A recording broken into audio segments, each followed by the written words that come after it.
తేదీలు మార్చినారు.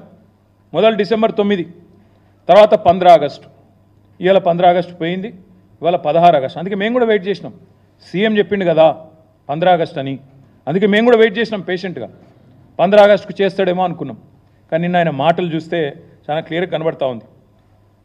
మార్పు మార్పు అన్నారు, రైతన్నలని మొత్తానికి ఏమార్చారు. ఈరోజు పరిస్థితి ఏంది?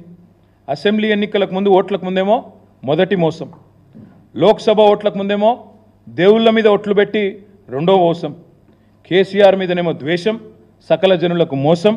ఇది ఓవరాల్గా చూసినట్టయితే ఈ ప్రభుత్వం యొక్క పాలసీ.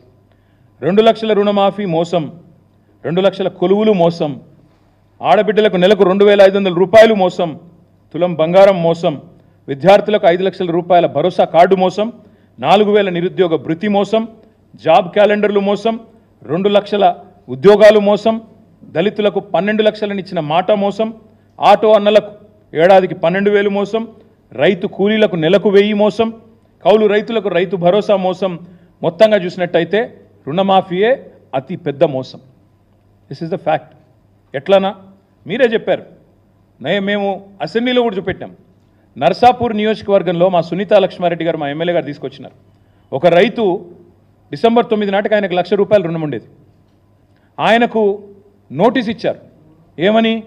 మీకు ఇప్పుడు రుణమాఫీ కావాలి అంటే మీరు డిసెంబర్ 9 నుంచి ఈ రోజు వరకు ఏదైతే ఇంట్రెస్ట్ జమ అయిందో, మిత్తి జమ అయిందో 9,000 రూపాయలు, అది కడితేనే మీకు రుణమాఫీ చేస్తాం. ఎవరి వల్ల అయిందండి ఈ జాప్యం? మీరే చెప్పారు కదా డిసెంబర్ 9 నాడు రుణమాఫీ చేస్తా అని. మరి డిసెంబర్ 9 నుంచి ఆగస్టు 15 దాకా ఆయన జాప్యానికి, ఆయన డిలేకి ఎవడు కడతాడు ఇంట్రెస్ట్? రైతు కట్టాలా, ప్రభుత్వం కట్టాలా?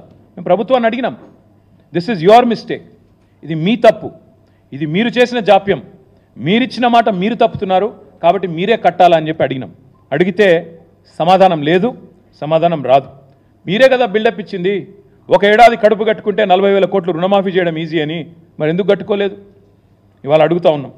ఇంకొక మాట, అతిపెద్ద మోసం అని ఎందుకంటున్నా అంటే, బడ్జెట్లో చెప్పింది 26,000 కోట్లు అని, క్యాబినెట్ తీర్మానం 31,000 కోట్లు, మొదలు చెప్పింది 40, క్యాబినెట్ 31, బడ్జెట్లో 26. ఆఖరికి నిన్న వైరాలో ఖమ్మంలో ఎక్కడైతే పోజులు కొట్టి ముఖ్యమంత్రి గారు మాట్లాడిన మాటలు అవుతున్నాయో, మొత్తం కలిపి నిన్నటి వరకు జరిగిన రుణమాఫీ ఎంత అంటే కేవలం 17,934 కోట్ల రూపాయలు మాత్రమే. ఎంతమందికి అయింది రుణమాఫీ? 22,37,848 మంది రైతులకు మాత్రమే. మళ్ళొకసారి చెప్తా ఉన్నా, 17,934 crore ఓన్లీ నిన్నటిదాకా జరిగింది. ఎంతమందికి అయింది? 22,37,848 ఫార్మర్స్ మాత్రమే.